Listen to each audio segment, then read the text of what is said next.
बिस्मिल्लाहिर्रहमानिर्रहीम, अस्सलाम वालेकुम। मेरा नाम जॉन हुसैन है। 9 अगस्त की रात अपडेट लेके आपके साथ हाजिर हूँ। 4 चीज़ों के बारे में बात करेंगे। पहला, जिसके बारे में बहुत कम लोग बात कर रहे हैं, और वो हैं अंसारुल्लाह हूती यमनियों के हमले सऊदी अरब के अंदर।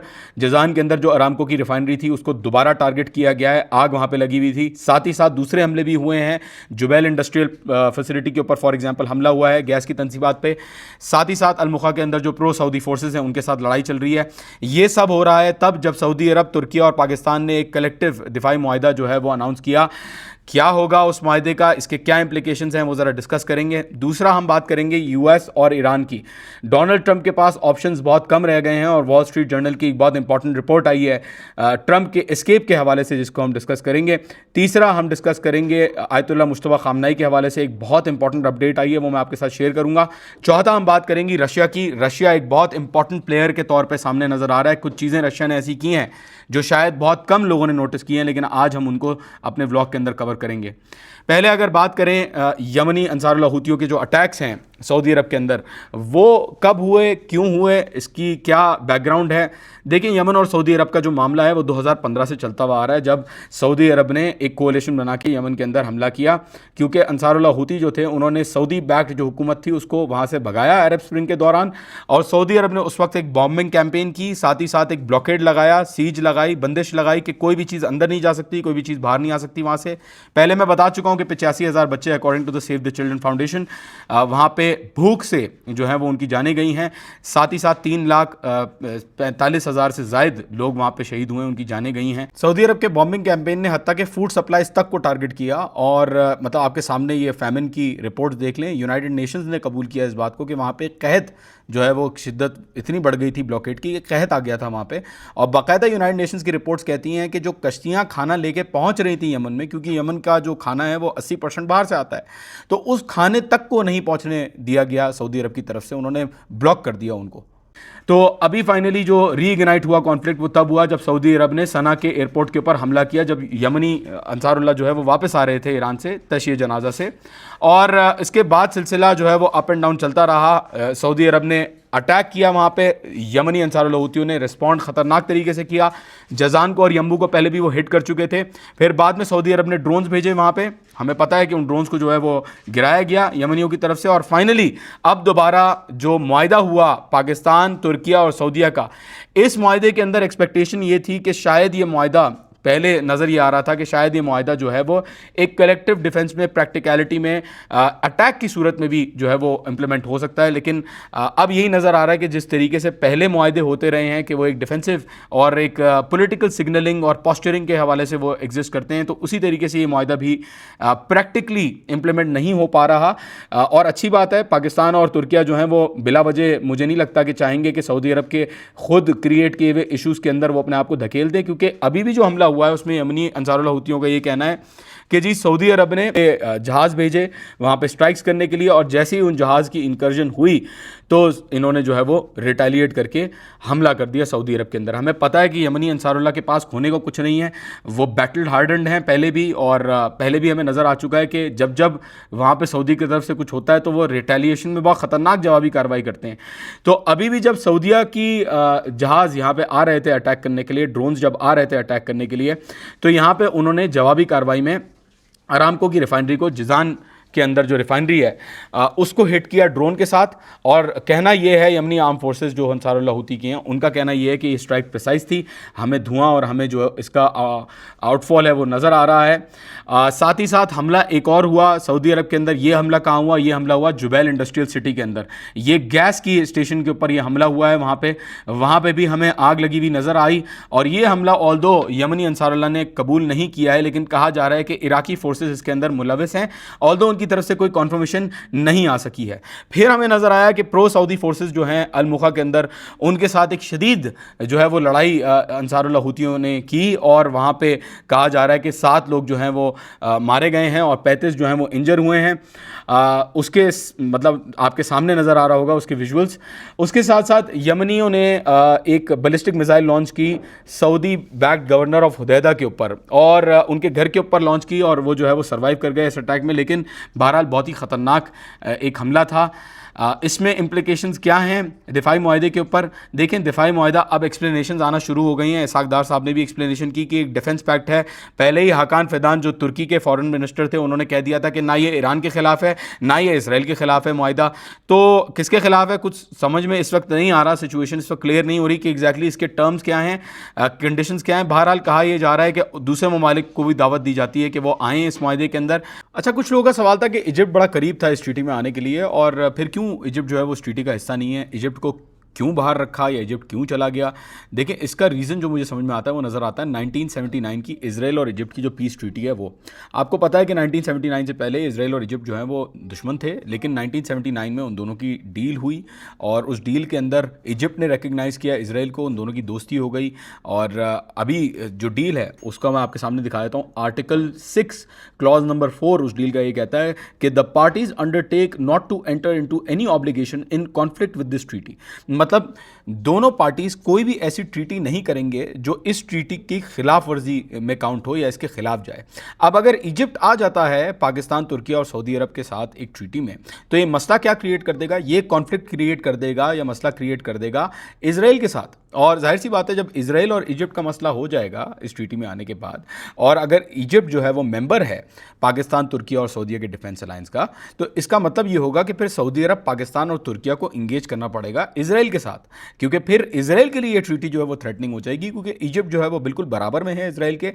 जो उनका जो स्विस कैनाल है वो जो है वो वहाँ पे इजिप्ट के पास है, तो जाहिर सी बात है बड़े मसले इसमें क्रिएट होते हैं। आई एम श्योर कि एक अमेरिका जो स्पेस क्रिएट कर रहा है रीजन के अंदर, क्योंकि मैं अभी आगे बात करूंगा, वॉल स्ट्रीट जर्नल की एक बहुत इंपॉर्टेंट रिपोर्ट आई है ट्रंप के हवाले से।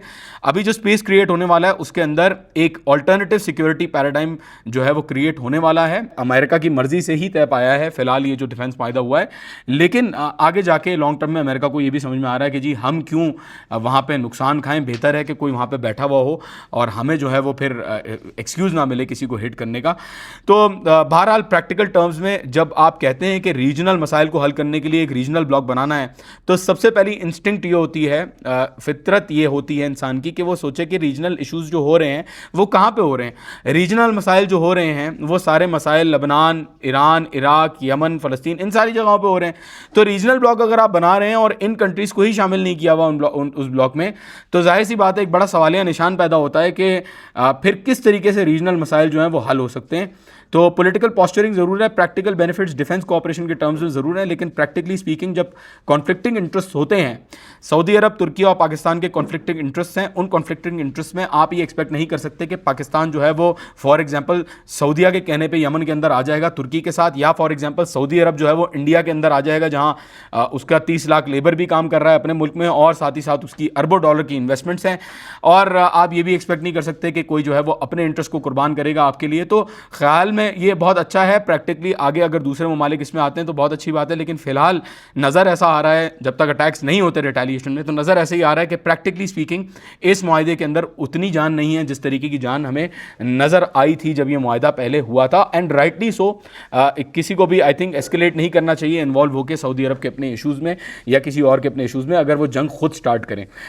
तो अगर आगे बढ़े हम इस वक्त यूएस की और ईरान की बात करें, तो वॉल स्ट्रीट जर्नल की एक रिपोर्ट आई है कि ट्रंप ने प्राइवेटली कह दिया है अपने सीनियर एड्स को कि भाई हम जो है वो ईरान के अंदर जंग खत्म करने के लिए तैयार हैं न्यूक्लियर डील के बगैर, अगर ईरान स्ट्रेट ऑफ हॉर्मुज को खोल दे। अब ये क्यों बात कर रहा है ट्रंप? ये इसलिए बात कर रहा है ट्रंप क्योंकि ईरान ने स्ट्रेट ऑफ हॉर्मुज को खोलने के लिए बड़ी एक लेंदी डिमांड्स की लिस्ट जारी की है, जिस लिस्ट का मैं आपको बताता हूं। पहला, सुप्रीम नेशनल सिक्योरिटी काउंसिल ने एक ऑफिशियल लिस्ट जारी की है बाय द वे। पहला, एंडिंग द थ्रेट्स, धमकियां और आपको ये जोर जो आप लैंग्वेज इस्तेमाल करते हो उसको बंद करना होगा। दूसरा, एंडिंग अटैक्स अगेंस्ट लेबनान, फ़लस्तीन, Yemen, Iraq and Iran permanently. Lebanon, फ़लस्तीन, यमन, इराक, ईरान, इन तमाम जगहों पे आपको अटैक्स और अग्रेशन अकॉर्डिंग टू ईरान ख़त्म करनी होगी परमानेंटली। तीसरा, सैंक्शंस आपको रिमूव करने होंगे। चौथा, एसेट्स जो हैं वो आपको अनफ्रीज करने होंगे। पांचवा, कॉम्पनसेशन आपको देनी होगी ईरान को। और छठा, remove forces from the region, आपके आसपास ईरान के जो फोर्सेस हैं उनको आपको निकाल के ले जाना होगा कहीं और। हमें पता है कि पर गैलन ऑयल की प्राइस $4 हो चुकी है। हालात अमेरिका के लिए बहुत ख़राब हो रहे हैं क्योंकि उनकी जो डिमांड है वो मीट नहीं हो रही सप्लाई के साथ। रिज़र्व जो है वो खाली होता जाएगा जैसे जैसे हॉर्मोज बंद रहेगा, और हमें पता है कि हॉर्मोज जो है वो बंद है इस वक्त। एंड आगे जाके कोई ऑप्शन नहीं है यूएस के पास। वो अगर बड़ा हमला करना चाहें तो उस हमले में भी कहा जाता है कि उनकी जो इंटरसेप्टर्स हैं, उनकी जो मिसिल्स हैं वो ऑलमोस्ट जो है वो ख़त्म हो रही हैं, तो वो भी वो नहीं कर सकते। और अराक्ची साहब ने कह दिया है कि करंटली हम इंगेज नहीं है नेगोशिएशंस में यूएस के साथ, लेकिन बहरहाल एक्सचेंज ऑफ मैसेजेस जो हैं वो हो रहे हैं, मतलब पैगामात जो हैं वो पहुंचाए जा रहे हैं एक दूसरे को इंटरमीडिएरीज के थ्रू।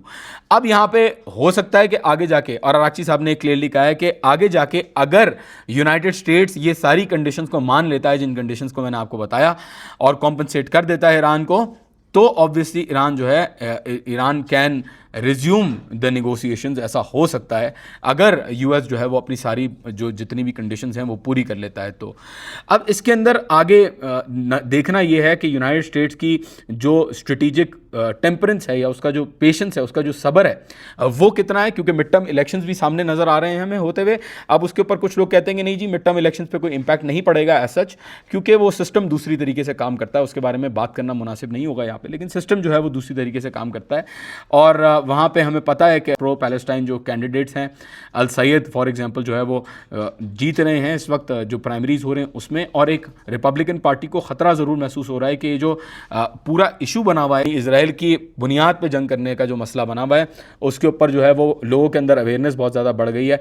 थॉमस मैसी, टकर कार्सन, मार्जरी टेलर ग्रीन, ये जो यूएस के प्रोमिनेंट जो कहते हैं, जिसे कहते हैं ना कि ये आवाम को इन्फ्लुएंस करने वाले लोग, ये एक साथ बैठ गए हैं। टाइम बहुत कम बचा है यूनाइटेड स्टेट्स के पास। आयतुल्ला मुस्तफा खामनाई की खबर के बारे में अगर बताऊं तो आयतुल्ला मुस्तफा खामनाई की मुलाकात हुई है प्रेसिडेंट पेजिशकियान के साथ।